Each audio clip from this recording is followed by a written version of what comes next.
Adolf Hitler's path to infamy began in the unassuming town of Braunau am Inn, Austria-Hungary, where he was born on April 20th, 1889. His early life was marked by a strained relationship with his strict father, Alois, and a closer bond with his affectionate mother, Clara. Young Adolf displayed an interest in art and German nationalism, but struggled academically. He nurtured dreams of becoming an artist, but his hopes were dashed when he was twice rejected by the Vienna Academy of Fine Arts. The years Hitler spent in Vienna from 1908 to 1913 proved to be a turning point. He lived in poverty, scraping by as a postcard painter. It was during this period that he became exposed to the anti-Semitic, anti-Marxist, and ultra-nationalist currents that were swirling through the city. Hitler absorbed these ideologies, which would later form the bedrock of his hateful worldview. In 1913, he moved to Munich to evade Austrian military service. Little did he know that a global conflict was about to erupt, forever altering the course of his life and the world. The outbreak of World War I in 1914 had a profound impact on Hitler.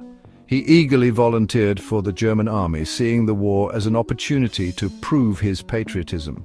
Serving as a dispatch runner on the Western Front, he experienced the horrors of trench warfare firsthand. He was wounded twice and awarded the Iron Cross for bravery, decorations that would later bolster his image as a war hero. However, the war's end in 1918 left Hitler devastated and disillusioned. Germany's defeat was a bitter pill to swallow, and Hitler, like many right-wing nationalists, clung to the stab-in-the-back myth. This insidious lie claimed that Germany had been betrayed by internal enemies, Jews, leftists and pacifists, who had undermined the war effort. Hitler remained in the army after the war, assigned to spy on political groups in Munich. It was during this time that he discovered his talent for oratory and political agitation. In 1919, Hitler joined the German Workers' Party, or DAP, a small, insignificant group that shared his nationalist and anti-Semitic views. He quickly rose through the ranks, becoming the party's most dynamic speaker and strategist. Under his leadership, the DAP was transformed into the National Socialist German Workers' Party, better known as the Nazi Party. Hitler's potent blend of nationalism, anti-Semitism and anti-communism resonated with a growing segment of the German population, still reeling from the humiliation of defeat and the economic hardships of the post-war period. He railed against the Treaty of Versailles, which had imposed harsh penalties on Germany and promised to restore the nation to its former glory. The Nazi Party, with its paramilitary wing, the Sturmabteilung, also known as the Brown Shirts, quickly gained notoriety for its violent tactics and street brawls with political opponents. Emboldened by his growing popularity, Hitler attempted to seize power in Bavaria in 1923 in what became known as the Beer Hall Putsch. The coup failed miserably, and Hitler was arrested and sentenced to 5 years in prison for treason. However, he served less than a year of his sentence, during which time he wrote Mein Kampf, or My Struggle. This rambling, hate-filled autobiography and political manifesto outlined his twisted ideology and his blueprint for German domination. Upon his release from prison in 1924, Hitler was determined to achieve power legally. He rebuilt the Nazi Party, capitalizing on the economic chaos of the Great Depression to win over millions of disillusioned Germans. The party's message of national revival, scapegoating Jews and other minorities, and restoring order to a chaotic society, resonated with a population desperate for change. By 1932, the Nazi Party had become the largest party in the Reichstag, the German parliament.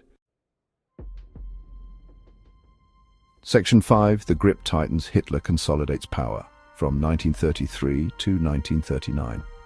In January 1933, Hitler achieved his long-sought goal when he was appointed Chancellor of Germany by President Paul von Hindenburg. Although appointed through constitutional means, Hitler wasted no time in dismantling Germany's fragile democracy and establishing a totalitarian state. He exploited the Reichstag fire, which he blamed on communists, to suspend civil liberties and arrest political opponents. The Enabling Act of 1933 granted him dictatorial powers, effectively bypassing the Reichstag. With his opponents silenced or imprisoned, Hitler moved swiftly to consolidate his grip on power. All other political parties were banned, trade unions were abolished, and the press was brought under strict government control. The Gestapo, the Nazi secret police, and the Schutzstaffel, or SS, Hitler's elite guard, ruthlessly crushed any dissent.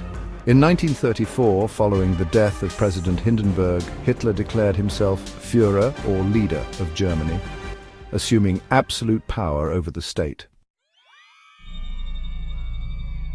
Section 6. A web of lies, Nazi ideology and propaganda. At the heart of Hitler's totalitarian state lay a toxic ideology rooted in racial hatred, extreme nationalism, and anti-Semitism. The Nazis believed in the superiority of the Aryan race, a mythical master race that they falsely equated with the German people.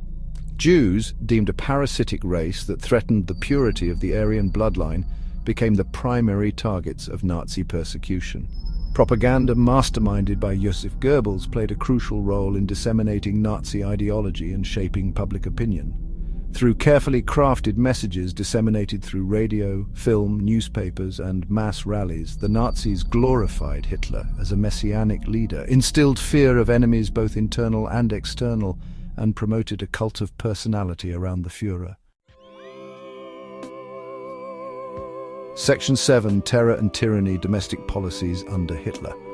Hitler's domestic policies were characterized by repression, discrimination, and a systematic assault on human rights. The Nuremberg Laws of 1935 stripped Jews of their citizenship and subjected them to a campaign of terror and humiliation. Concentration camps, initially established to imprison political opponents, were transformed into sites of mass murder.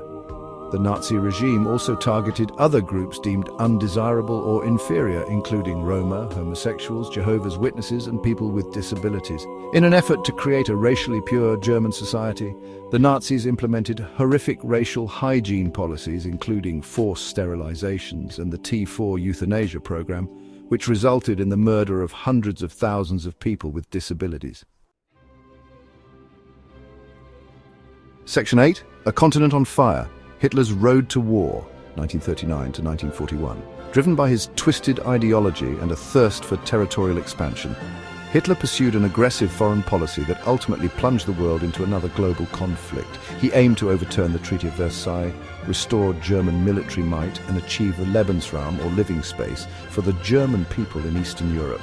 In a series of brazen moves that defied international law, Hitler withdrew Germany from the League of Nations in 1933, reintroduced conscription in 1935, remilitarized the Rhineland in 1936, annexed Austria in 1938, and dismembered Czechoslovakia in 1939.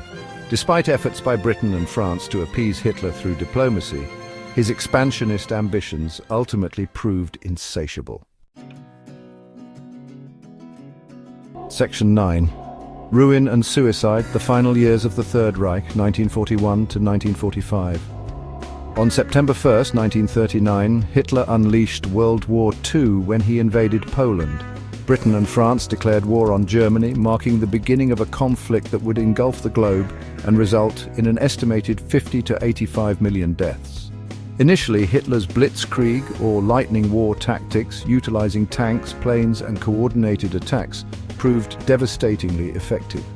German forces swept through Poland, Denmark, Norway, the Netherlands, Belgium, and France, crushing all resistance in their path. However, Hitler's decision to invade the Soviet Union in 1941 proved to be a fatal miscalculation. The vastness of the Eastern Front, the tenacity of the Soviet resistance, and the harsh Russian winters sapped German strength and ultimately led to their defeat. As Allied forces closed in on Berlin in the spring of 1945, Hitler, facing certain defeat, committed suicide in his underground bunker on April 30, 1945, bringing his reign of terror to an end. The legacy of Adolf Hitler and his Nazi regime is one of unparalleled destruction, unspeakable cruelty, and the systematic extermination of millions of innocent people. The Holocaust, the genocide that claimed the lives of 6 million Jews, stands as a chilling reminder of the depths of human depravity and the dangers of unchecked hatred and intolerance.